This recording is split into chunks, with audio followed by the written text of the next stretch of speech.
गौतम बुद्ध जी के चरणों में नमन करते हुए बोधिसत्व सदगुरु रविदास जी के चरणों में नमन करते हुए Baba Saheb doctor Bhimrao Ambedkar symbol of knowledge ji के चरणों में नमन करते हुए साथियों, संत रविदास जी कहते हैं, ऐसा चाहूं राज में जहां मिले सबन को अन्न, छोट बड़े सब संग से रविदास रहे प्रसन्न। साथियों, रविदास जी ने सभी को अन्न भोजन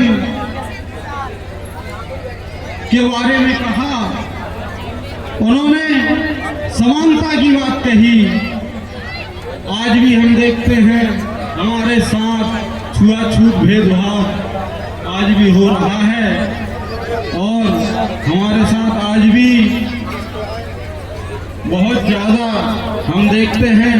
एक कहानी के माध्यम से मैं आपको बताना चाहता हूं कि एक गांव में जब मैं गया तो मैंने वहां पर देखा, वहां पर कुछ लोग कार्य कर रहे थे। तो एक घर का काम होना था, तो वहां पर हमारे समाज बंधु उस घर का कार्य करने के लिए जाते हैं। तो वहां पर जो उस घर के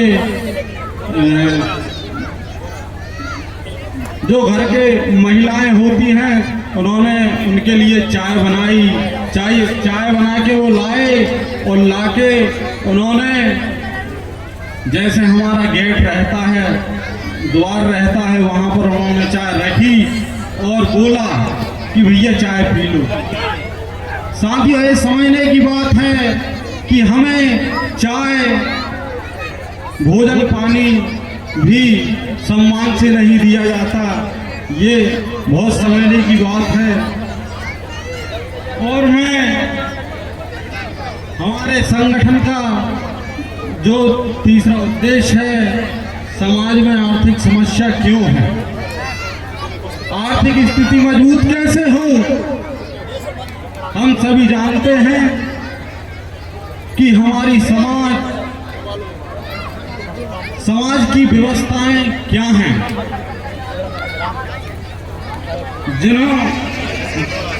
जिन व्यवस्थाओं से हमारी आर्थिक स्थिति कमजोर हुई, जिन व्यवस्थाओं ने हमें गुलाम बनाया, जिन व्यवस्थाओं से हमारा शोषण हुआ,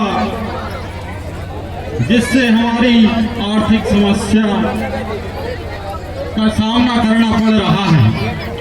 जैसे कि हम सभी जानते हैं कि हमारे जो रीति रिवाज हैं, जो हमारी परंपराएं हैं, जैसे कि शादी, जब किसी बच्चे की घर में शादी होती है तो सगाई, हम सभी जानते हैं सगाई करते हैं। तो हमारी समाज में सगाई भी हम बढ़ चढ़ कर करते हैं। लाख रुपए, 2-2 लाख रुपए की सगाई करते हैं। ये हमारी समाज को पीछे लाने के कारण है, जिससे हमारी समाज और कमजोर होती जा रही है। ये समझ की बात है। और इसके बाद हम लगन फलदान करते हैं।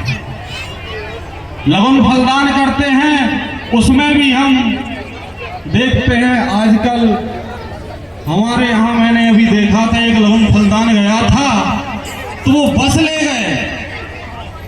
ये हमारी समाज की विडंबना है।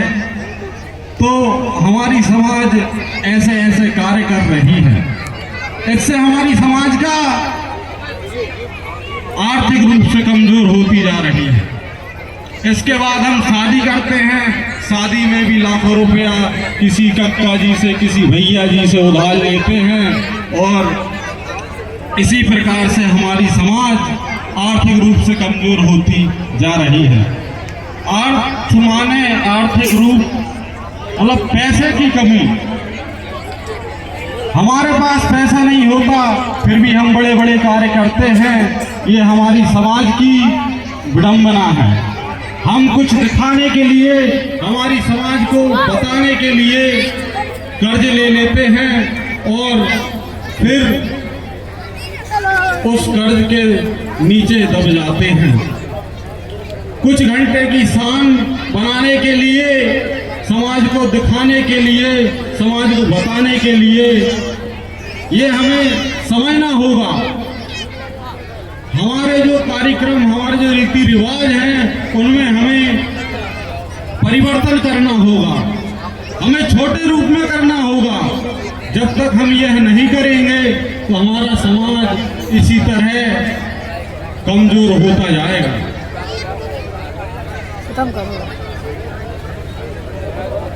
बाबा साहब ने कहा था, शिक्षा वह शेरनी का दूध है, जो पिएगा वो दहाड़ेगा। तो मैं सभी माताओं, बहनों और भाइयों से निवेदन करता हूं कि अपने बच्चों को अधिक से अधिक शिक्षा दें, अच्छे संस्कार दें, जिससे कि वो भविष्य में अपना वर्चस्व बना सके।